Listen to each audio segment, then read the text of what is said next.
Hello, everybody. My name is Chancellor Jensen. I'm a simulation operations specialist at the Simulated Medical Readiness Training, or SMART Lab, here at Comp Northwest. Today, I'll be presenting our orientation presentation to you today. Our sim lab has a couple different spaces in it. We have a skills lab, which is a multi-purpose space for skill trainings, debriefs, pre-briefs, and group work. Depending on how the room is being utilized, we can fit up to 25 learners into this room. Across the left side of the screen, we have 3 hospital rooms. The first being set up as an OB and delivery suite. This room has a OB or birthing bed and a bassinet or baby warmer. All of our rooms also have head walls, patient monitors, and IV poles in them.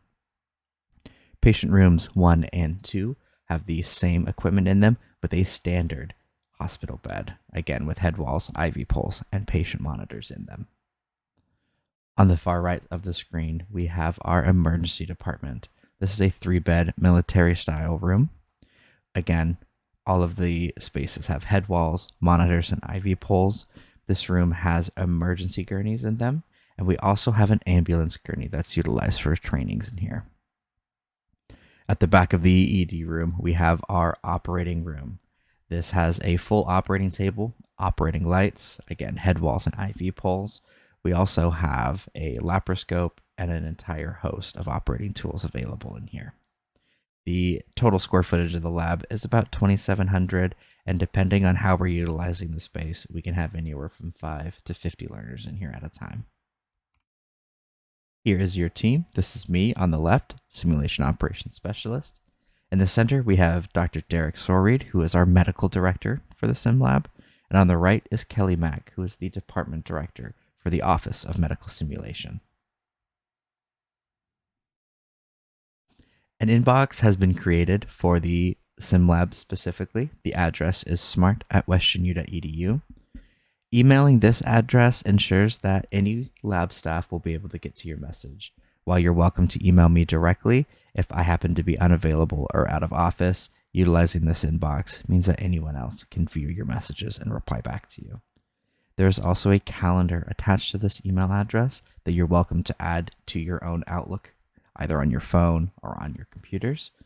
This calendar will show availability and booked events in the lab. Inside of the Sim Lab, there are a couple different types of simulation events. There are scenarios or scenario-based simulation. These are full scenarios utilizing Team Steps principles, which you'll become familiar with. And these scenarios are formulated and written by our clinical faculty and often represent actual cases and experiences that they've seen in their own practice. There are task and skill trainings to teach a specific or a set of skills. Oftentimes, the equipment utilized for these are bespoke training equipments, be it just an arm or a leg or a torso, and they're used to teach just that skill specifically. There is also SP simulation, often called human simulation. These utilize standardized patients who are our employees that are trained to reproduce a patient scenario. The cases, as well as the training, are all handled by our clinical faculty to ensure standardization as well as realism in our events. There is mixed modality, which is a combination of different styles. So you may have a standardized patient in the room with a task trainer in there to perform the actual procedures on. There are outreach activities, which aren't always directly learning events. These are extracurricular events such as club events or certifications and trainings, as well as tours for friends, families, and incoming students. Now, just to set expectations here, we do have a very short code of conduct here. For dress code, learners are expected to wear scrubs and our lab coats for the learning events. Part of this is dress the part, look the part, feel the part. The other is we utilize simulated fluids and use real medical equipment, and we want to make sure that we're not going to ruin any clothing, as well as making sure that what we're wearing is safe and appropriate for the learning event. In that same vein, closed-toed non-slip shoes must be worn at all times. Our floors can become slippery when wet, and we are concerned about the safety of everyone involved. Loose jewelry that may fall onto a patient or into a task trainer should be removed, and any rings that may interfere with gloves should also be removed. If you wear bands that you can put gloves over without ripping or tearing, you're welcome to leave those on. Punctuality. Students or learners that arrive after the start of the learning event or the pre-brief will not be allowed to participate in the activity, and we'll talk more on the importance of a pre-brief later on in this presentation. For personal items and cell phones, we want to limit it to those required for the learning activity. If your cell phone or your iPad is required for a learning event, you'll be notified and allowed to bring it in. Cell phone use is prohibited unless it's required, and in those instances, you're prohibited from photographing and recording any person themselves or any part of the activity. This is specific to curriculum events, partly because only half of the student group will be doing curriculum at a time, as well as we want to make sure that everyone's confidentiality is being respected. For extracurricular events, tours, and club events, you're more than welcome to take pictures. Just be cognizant of the type of content that you are photographing or videoing when you're posting that online on social medias. Food and beverages may not be consumed in the lab. We want to make sure that we're staying clean and that no cross-contamination between simulated food and simulated fluids happen with what you may be consuming. Water is allowed. We want everyone to stay hydrated and healthy, but we do require spill-proof water bottles, meaning if it knocks over, it's not going to pour liquid anywhere in the lab. No glass containers may be brought into the lab. This is for the safety of everyone involved, learners, and staff. Confidentiality. While you're in the lab, everyone is being subject to being recorded in both audio and video formats through our learning space system, often called CAE Learning Space. There are cameras above all of the hospital rooms, emergency room, and OR in the lab, so it goes without saying that you may be subject to being recorded. Lab activities are considered confidential. Students are expected to maintain confidentiality for all information regarding the performance of participants of the event. If someone wants to share their own participation and their own experience, they're welcome to do that, but we don't want to be found in a situation where we might be speaking ill of someone else's performance. The content of the learning event is also considered confidential, and details regarding the simulation should not be discussed with other learners before their own participation.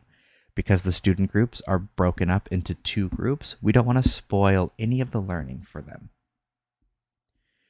In situations where extracurriculars and media release is required, you'll be handed one of those. You are always welcome to opt out of any media release.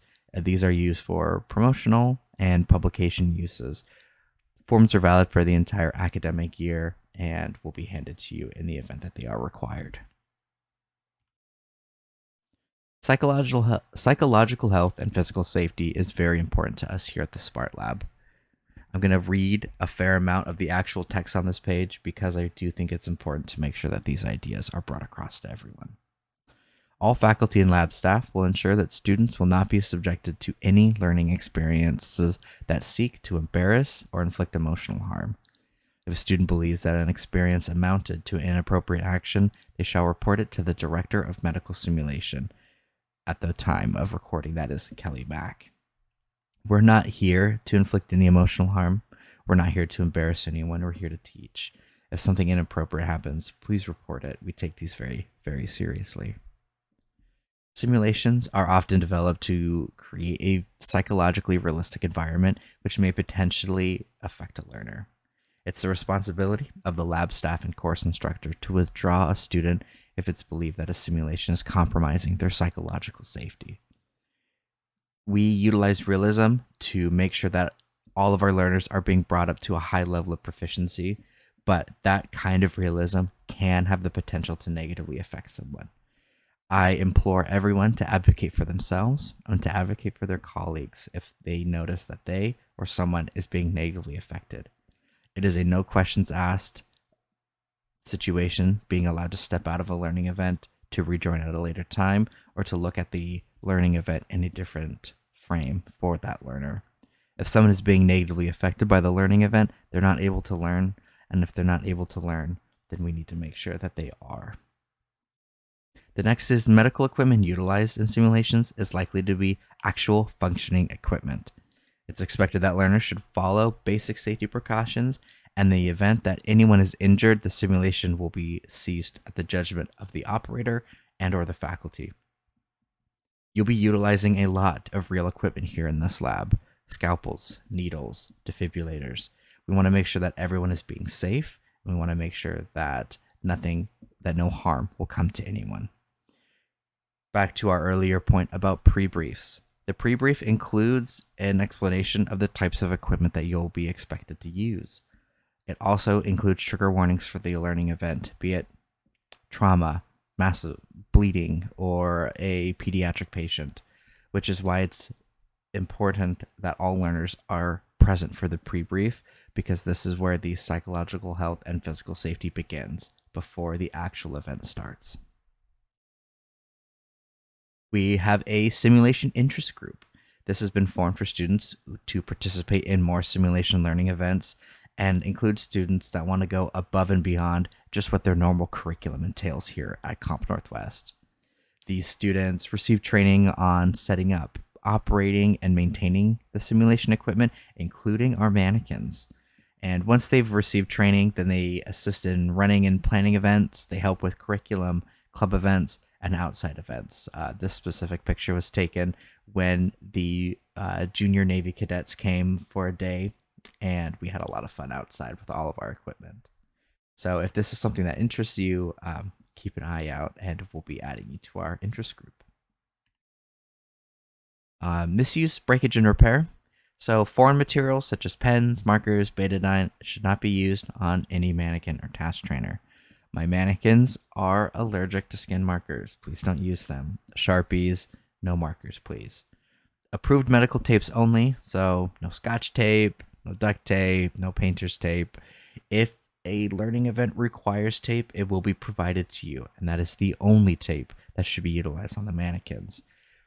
Because of the various types of materials that the mannequins use, oftentimes the exact type of tape that you would use during that procedure cannot or should not be used, so a replacement is provided instead. Mannequins and task trainers should not be used beyond their intended purpose, so this means forceful manipulation or use of inappropriately sized equipment. If it's not made to do it, don't force it. This ensures that our equipment runs smoothly, lasts a long time, and can be utilized for many, many learners and learning events. All equipment should be treated with the respect of a patient. You need to respect the training, and you need to practice how you play. Because of how the equipment is, it's often hard to pull yourself into that event, but we do require respect, reverence, empathy, and humanism in all of our learning events, because we want to build good habits along with building your proficiency here in the lab. Breakage and repairs are notated in a maintenance log by myself, and it's expected in the event of an accident that damage is reported immediately to myself. We're not interested in getting anyone in trouble. I just want to make sure that our equipment can be repaired and brought back up to operability so that we can continue to use it for more learning events. That's all I have to share with you today. If you have questions, you're more than welcome to email us. Thank you for your time.